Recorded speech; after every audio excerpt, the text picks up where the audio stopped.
Hi guys, what's up? This is Abhishek Rani, your chemistry guruji, and you're watching your favorite channel, Chemistry Guruji Classes.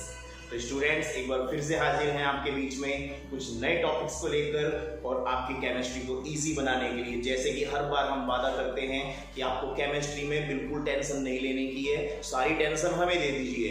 तो इसीलिए आज एक नए video के साथ फिर से हाजिर होते हैं आपके अपने यूट्यूब चैनल केमिस्ट्री गुरुजी क्लासेस में। और आज का टॉपिक रहेगा हमारा इलेक्ट्रोकेमिस्ट्री। तो स्टूडेंट्स चलिए स्टार्ट करते हैं विदाउट एनी वेस्टिंग टाइम।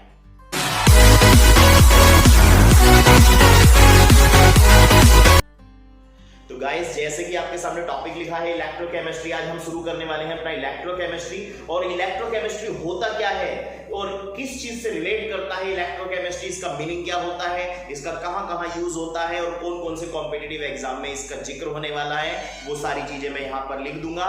ये बोर्ड क्लास के लिए बहुत ज्यादा इंपॉर्टेंट है, कॉम्पिटिटिव क्लास के लिए ज्यादा इंपॉर्टेंट है, लाइक जी और नीट के लिए। और इसके अलावा ये CSI और नेट गेट के लिए बहुत ज्यादा इंपॉर्टेंट टॉपिक है। मोस्टली इसमें से नस्ट इक्वेशन का टॉपिक जो हर साल लगता है। तो स्टूडेंट्स हम इस टॉपिक को ऐसे कवर करेंगे कि इस टॉपिक को पढ़ने के बाद आपको कुछ भी पढ़ने की जरूरत नहीं पड़ेगी इस चैप्टर से रिलेटेड। तो देखिए हम अपना टॉपिक स्टार्ट कर रहे हैं इलेक्ट्रोकेमिस्ट्री। नाम में छुपा हुआ है इलेक्ट्रोकेमिस्ट्री के अंदर बहुत सारा सेंस। इलेक्ट्रोकेमिस्ट्री बेटा ध्यान से देखिएगा, इलेक्ट्रोकेमिस्ट्री यहां हम इसको टू टाइप से डिस्ट्रीब्यूट कर लेते हैं, इलेक्ट्रो प्लस केमिस्ट्री। इलेक्ट्रो, ये जो वर्ड है इलेक्ट्रो, ये लिया गया है इलेक्ट्रॉन से। गाइस ध्यान से देखिएगा, इस बात को समझने की कोशिश कीजिएगा। ये वर्ड किससे लिया गया है? इलेक्ट्रॉन से। तो मैं इसे शॉर्ट लैंग्वेज में लिख देता हूं इलेक्ट्रॉन से। और इस इलेक्ट्रॉन के थ्रू हमारी जो इलेक्ट्रिसिटी है वो कंडक्ट होती है। तो इलेक्ट्रोकेमिस्ट्री इस वर्ड के अंदर ही बहुत सारी बातें छुपी हुई हैं। इन्हीं बातों को आज हम रिवील करने वाले हैं, इन्हीं बातों का खुलासा करने वाले हैं। तो electrochemistry it is distributed into two parts, electro plus chemistry, and electro word is carried out from electron, which means electricity conduct in a particular cell, or which cell is called electrode। यानी जिस particular cell के अंदर ये electricity conduct होगी उसे हम electrode बोलेंगे। तो देखिए धीरे धीरे मजाक मजाक में हम नेक्स्ट टॉपिक पे पहुंच गए, इलेक्ट्रोड, जिसको मैं अभी थोड़ा सा और डीपली बताऊंगा नेक्स्ट इसके बाद। लेकिन अभी अब समझते हैं केमिस्ट्री। केमिस्ट्री वर्ड यहां पर लिया तो गया है, इसका मतलब होता है केमिकल इक्वेशन। बेटा अब देखो पूरी डेफिनेशन यहां क्लियर हो चुकी है। इलेक्ट्रोकेमिस्ट्री यानी कि केमिकल इक्वेशन तब होगी जब उसमें इलेक्ट्रॉन क्या करेंगे? मूव करेंगे। इसका मतलब समझ रहे हो? जब इलेक्ट्रॉन मूव करेंगे तो केमिकल रिएक्शन होती है, केमिकल इक्वेशन जनरेट होती है। तो ये हो गया हमारे इलेक्ट्रोकेमिस्ट्री के टर्म्स को क्लियर कर दिया हमने। एक ग्राफिकल रिप्रेजेंटेशन से समझते हैं। देखिए हम एक सेल बनाते हैं और जो हम सेल बनाते हैं, जो सेल सिंगल सेल होता है, इसका मतलब उसका कनेक्शन किसी दूसरे सेल से नहीं होता। इस बात को बेटा समझने की कोशिश करना। जो सेल सिंगल सेल होता है जिसका कनेक्शन दूसरे सेल से नहीं होता उसे हम हाफ सेल बोलते हैं, और इसी हाफ सेल को हम इलेक्ट्रोड भी बोलते हैं। तो सबसे पहले देखते करते क्या है इसके अंदर। इसके अंदर हम एक जिंक की रॉड लगाते हैं। देखना बेटा, इसके अंदर हमने एक जिंक की रॉड लगा दी, जिंक की एक प्लेट लगा दी, जिंक की एक पत्ती लगा दी, जो बर्तन लिया है हमने, वेसल लिया है, इससे कनेक्ट कर दी है। और इसके अंदर हमने भर दिया है कॉपर सल्फेट, ब्लू वाइट्रियोल, जिसे हिंदी में नीला खोथा भी बोलते हैं। तो बेटा हमने इसमें क्या भर दिया है? हमने इसमें भर दिया है कॉपर सल्फेट, CuSO4। अब देखते हैं इसमें होता क्या है। अभी मैंने क्या बताया, ये रॉड किसकी ली है? हमने जिंक की रॉड ली है, और इस बर्तन के अंदर हमने क्या भरा है? Copper sulphate. कॉपर सल्फेट चूंकि एक्वस सॉल्यूशन है और जिंक की रॉड हमारी सॉलिड है, तो इस बात को पूरा विशेष ध्यान देना है कि इस रॉड का और इस एक्वस के बीच में रिलेशन क्या होने वाला है। देखिए, अभी मैंने एक प्रीवियस लेक्चर में आपको बताया था एक इलेक्ट्रोकेमिकल सीरीज बताई थी बेटा, और उस सीरीज में जब मैंने ये बताया था कि जब हम इसे लर्न करेंगे तो जो एलिमेंट ऊपर होगा वो इजीली अपना इलेक्ट्रॉन डोनेट कर देगा और जो एलिमेंट नीचे होगा वो उस डोनेट इलेक्ट्रॉन को गेन कर लेगा। तो हम अगर इन दोनों की बात करते हैं, मैं थोड़ा सा ये रफ कर देता हूं।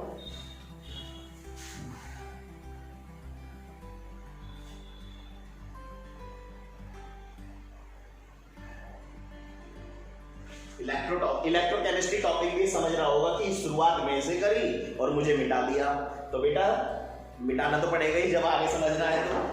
तो देखते हैं, मैंने उस इक्वेशन में क्या बताया था, उस इलेक्ट्रोकेमिकल सीरीज में ये बताया था कि जो ऊपर एलिमेंट होता है वो इलेक्ट्रॉन इजीली डोनेट कर देता है और जो नीचे वाला एलिमेंट होता है वो इलेक्ट्रॉन इजीली गेन करता है। तो हम इसमें देखते हैं, इसके अंदर मैं हाईलाइट करता हूं जिंक और कॉपर को। तो हमारे पास इस टाइम दो एलिमेंट्स आ चुके हैं, एक हमारे पास जिंक आ चुका है और एक कॉपर आ चुका है। अब अगर आपको थोड़ा सा ध्यान ना आ रहा हो तो यहां पर ध्यान से देखिए, जिंक और कॉपर का कंपेयर कीजिए बेटा। जिंक और कॉपर, जिंक आपको यहां साइड में मिलेगा, कॉपर आपको नीचे साइड में मिलेगा। तो एक बार ध्यान से देखिए, कौन अपना इलेक्ट्रॉन डोनेट कर सकता है? जिंक अपना इलेक्ट्रॉन डोनेट करेगा और यहां पर जिंक सॉलिड स्टेट में है। जिंक अपने दो इलेक्ट्रॉन को डोनेट कर देता है और जिंक ने जब दो इलेक्ट्रॉन डोनेट कर दिए तो जिंक का हो गया ऑक्सीडेशन। जिंक का हो गया ऑक्सीडेशन और इसके बाद दो इलेक्ट्रॉन Cu डबल पॉजिटिव में गेन करें। अब ये Cu डबल पॉजिटिव कहां से आ रहा है बेटा? Cu डबल पॉजिटिव आ रहा है CuSO4 से, क्योंकि CuSO4 का डिसोसिएशन करने पर ही Cu डबल पॉजिटिव और SO4 डबल नेगेटिव आता है और एक दूसरे को न्यूट्रलाइज करके कॉपर सल्फेट में कन्वर्ट हो जाता है। तो ये Cu डबल पॉजिटिव है, इसकी टेंडेंसी है इलेक्ट्रॉन गेन करने की, तो तुरंत दो इलेक्ट्रॉन ये गेन कर लेगा और ये Cu सॉलिड में कन्वर्ट हो जाएगा। और चूंकि इसने इलेक्ट्रॉन लिए हैं तो इसका क्या हो रहा है बेटा? इसका हो रहा है रिडक्शन। अब ओवरऑल रिएक्शन की बात कर लेते हैं, एक मिनट। इलेक्ट्रॉन से इलेक्ट्रॉन काट लिया हमने और जब इलेक्ट्रॉन से इलेक्ट्रॉन काट लिया तो यहां बचा जिंक, यहां बचा Cu डबल पॉजिटिव और गिव्स जिंक डबल पॉजिटिव और प्लस Cu सॉलिड।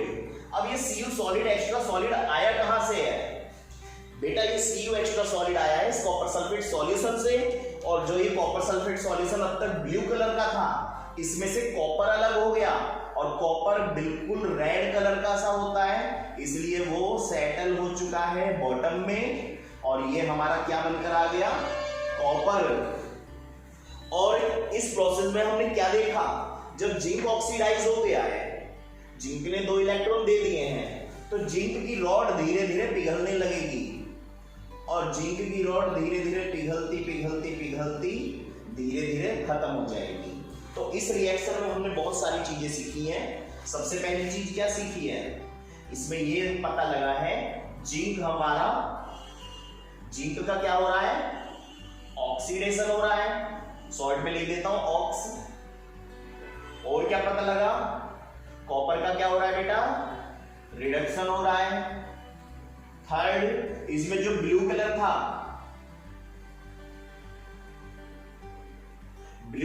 वो डिसअपियर हो गया, ब्लू कलर डिसअपियर हो गया। और फोर्थ पॉइंट क्या बना? फोर्थ पॉइंट ये बना, कॉपर सेपरेट हो गया। कॉपर सेपरेट हो गया कहां से? फ्रॉम CuSO4 से। और लास्ट पॉइंट हमारा ये पता लगा, जिंक की रॉड क्या होने लगी है? मेल्ट होने लगी है। तो बेटा इलेक्ट्रोकेमिस्ट्री टॉपिक के अंदर जब हमने इलेक्ट्रिसिटी के थ्रू हमने इलेक्ट्रॉन के थ्रू जब रिएक्शन कराई तो हमारे कुछ ये चेंजिंग आई है और इन्हीं चेंजिंग को हम इलेक्ट्रोकेमिस्ट्री बोलते हैं। और यहाँ पर एक बात मैं समझाना बताना भूल गया है। यहाँ देखिए बेटा, एक रिएक्शन में ऑक्सीडेशन हो रहा है, एक रिएक्शन में रिडक्शन हो रहा है। तो जहां पर ऑक्सीडेशन और रिडक्शन एक साथ होता है ऐसे रिएक्शन कहलाती है रिडॉक्स रिएक्शन। तो हमारी ये बन चुकी है कि रिडॉक्स रिएक्शन। बेटा यहां तक क्लियर है? आप इसे नोट करिए, मैं इसी टॉपिक को और आगे कंटिन्यू करता हूं। तो देखिए स्टूडेंट्स, ये जो हमारी रिडॉक्स रिएक्शन है, इस रिडॉक्स रिएक्शन का लिंक नर्स्ट इक्वेशन से कैसे जुड़ेगा वो हम अभी सीखेंगे। लेकिन किसी भी रिडॉक्स रिएक्शन का सेल नोटेशन, सेल रिप्रेजेंटेशन कैसे किया जाता है वो हम सीखने वाले हैं। ये रिएक्शन कैसे हो रही है इसको हम देखते हैं अपने टॉपिक में, cell representation. Cell representation, cell को रिप्रेजेंट कैसे करेंगे? तो बेटा ध्यान से देखना, इसमें किस चीज का ऑक्सीडेशन हो रहा था? जिसमें अभी जस्ट बताया मैंने, जिंक का ऑक्सीडेशन हो रहा था। और कॉपर का क्या हो रहा था? रिडक्शन। तो करना क्या है सेल रिप्रेजेंटेशन में? सेल रिप्रेजेंटेशन में हमेशा ये करते हैं, ऑक्सीडेशन वाले रिएक्टेंट और प्रोडक्ट को लेफ्ट साइड लिखते हैं और रिडक्शन वाले रिएक्टेंट और प्रोडक्ट को राइट साइड लिखते हैं और दोनों के बीच में लगा देते हैं एक सॉल्ट ब्रिज। कैसे लगता है सॉल्ट ब्रिज? देखिए, zinc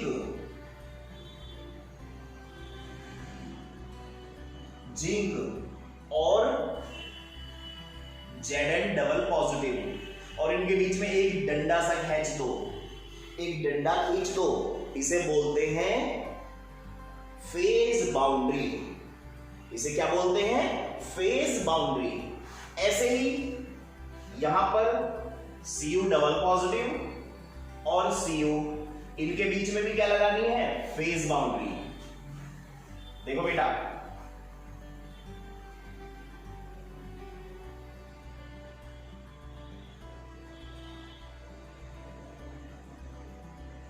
cell representation, reactant left side का जिसका ऑक्सीडेशन हो रहा है उसका रिएक्टेंट प्रोडक्ट और जिसका रिडक्शन हो रहा है उसका रिएक्टेंट प्रोडक्ट हमने ऐसे लगा लिया। और अभी मैंने बताया था दोनों के बीच में क्या लगाते हैं? Salt bridge.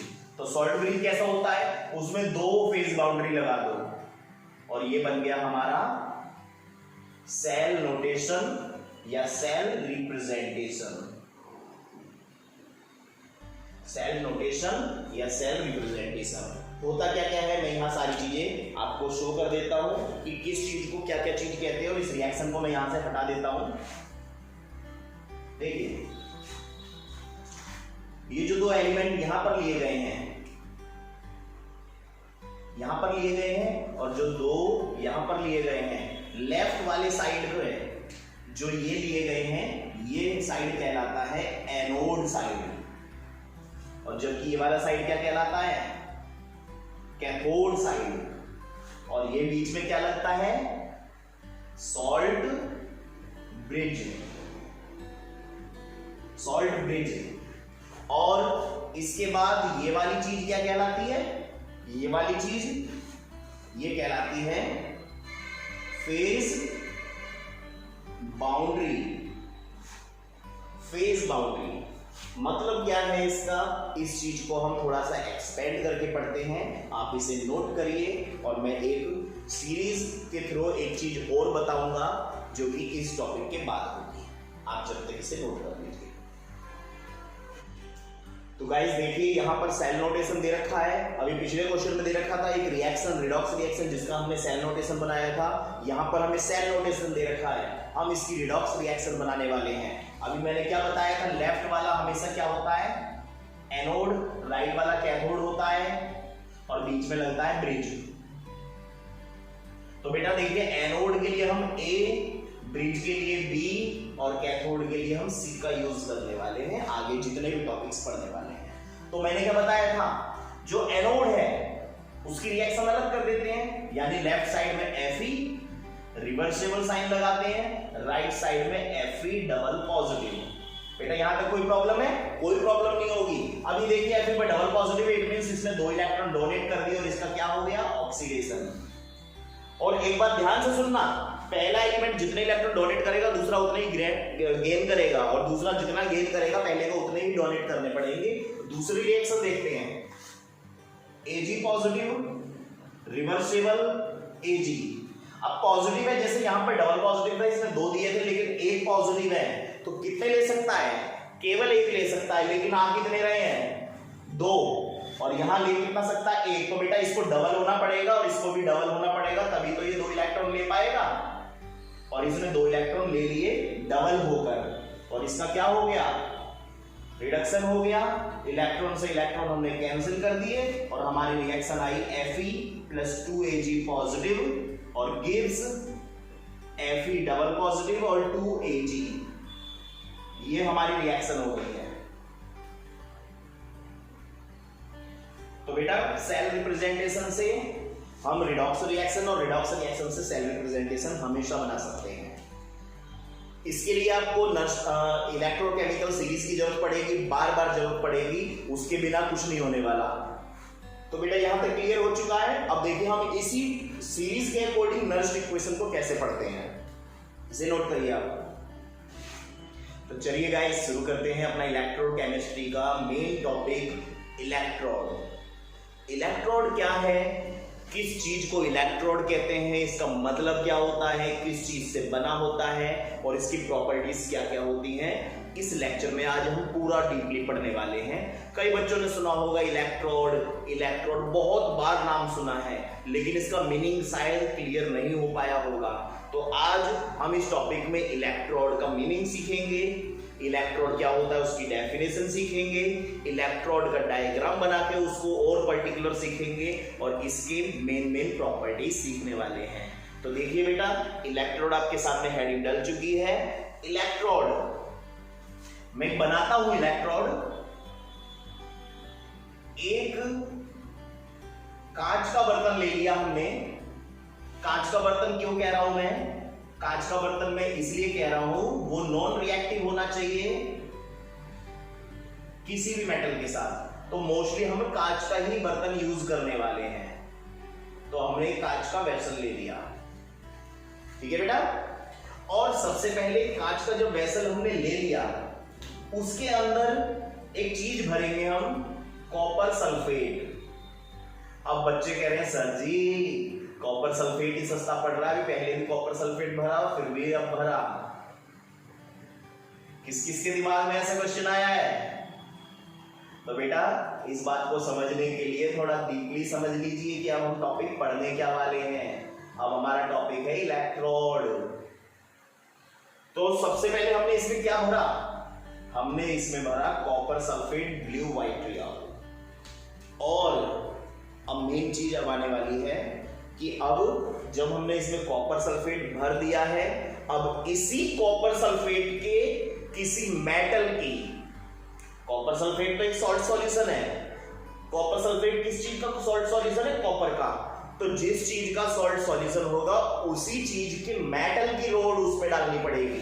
तो इसका मतलब यह है कि हमने इसके अंदर जो रॉड डाली है, जो छड़ लगाई है हमने इसमें,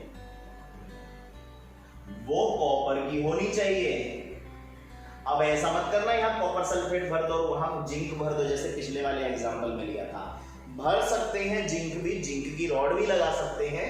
तो मैं यहां कुछ पेयर्स बना रहा हूं। यहां पर मैंने सॉल्ट सॉल्यूशन लिख दिया और यहां पर लिख दी उनके मेटल रॉड।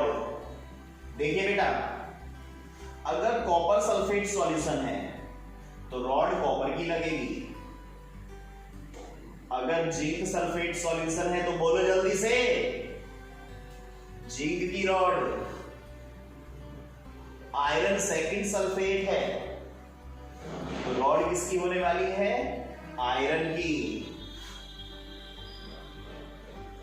अगर सिल्वर क्लोराइड का सॉल्यूशन है तो रॉड किसकी होने वाली है?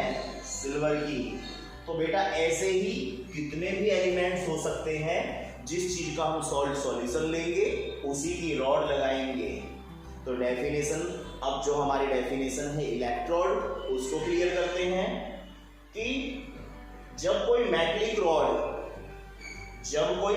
रॉड उसी के सॉल्ट सॉल्यूशन में डुबोई जाती है, जब कोई मेटलिक रॉड उसी रॉड के सॉल्ट सॉल्यूशन में डुबोई जाती है, तो सॉल्ट सॉल्यूशन और मेटलिक रॉड में क्या होता है, इलेक्ट्रॉन का एक्सचेंज होता है, इलेक्ट्रॉन का आदान प्रदान होता है।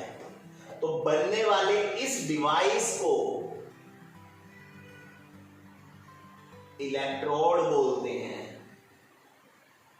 It means electron exchange between metal and their salt solution when any metallic rod placed into their salt solution, then making device is called electrode। बेटा यहां तक क्लियर हो चुकी है बात। इलेक्ट्रोड किसे कहते हैं, जब किसी सॉल्ट सॉल्यूशन के अंदर उसी की मेटलिक रॉड को डुबाया जाए तो जो डिवाइस बनता है उसी डिवाइस को हम इलेक्ट्रोड कहते हैं, और इस डिवाइस को हम हाफ सेल भी बोलते हैं। हाफ सेल इसलिए बोल रहे हैं क्योंकि केवल इसमें एक ही टर्मिनल है। बेटा ये एक ही टर्मिनल है, या तो वो एनोड होगा या फिर वो क्या होगा, कैथोड होगा। दोनों टर्मिनल में से एक ही टर्मिनल होगा, एनोड या कैथोड, इसीलिए इसको हम हाफ सेल बोल रहे हैं। तो बेटा मेरे को लगता है आपको इलेक्ट्रोड की क्लियर हो गया होगा कि इलेक्ट्रोड किसे बोलते हैं। तो एक बार फिर से बता देता हूं, जब कोई मेटल रॉड को उसी के सॉल्ट सॉल्यूशन में डुबाया जाता है तो उनके बीच में इलेक्ट्रॉन का एक्सचेंज होता है, और इस डिवाइस को हम बोलते हैं इलेक्ट्रोड, और जिसे हम हाफ सेल भी बोलते हैं। अब ये हाफ सेल एनोड भी हो सकता है, कैथोड भी हो सकता है। तो अब मैं पढ़ते हैं कि डायग्राम के थ्रू हमने इलेक्ट्रोड पढ़ लिया, थियोरेटिकल इलेक्ट्रोड पढ़ लिया, इलेक्ट्रोड की अब हम क्या पढ़ने वाले हैं, कैरेक्टरिस्टिक्स। तो अगर किसी को डायग्राम बनाना हो तो बना सकते हैं। तो गाइस उम्मीद है आपको ये लेक्चर पसंद आया होगा और आपको इलेक्ट्रो टॉपिक बिल्कुल क्लियर हो गया होगा। तो वीडियो ज्यादा लंबा होने के कारण इस टॉपिक को आज यहीं खत्म करेंगे और इस टॉपिक को कंटिन्यू करेंगे अपने नेक्स्ट लेक्चर में। जिन बच्चों ने हमारा चैनल इसी लेक्चर से ज्वाइन करा वो हमारा चैनल सब्सक्राइब करें और बेल आइकन प्रेस करना ना भूलें। वीडियो पसंद आया हो तो अपने दोस्तों के साथ शेयर करिए और लाइक कीजिए, कमेंट करिए। आपके कमेंट आते हैं तो हमें अच्छा लगता है। और इसी प्रकार की वीडियो के साथ दोबारा नए लेक्चर में हाजिर होंगे, तब तक के लिए बेस्ट ऑफ लक।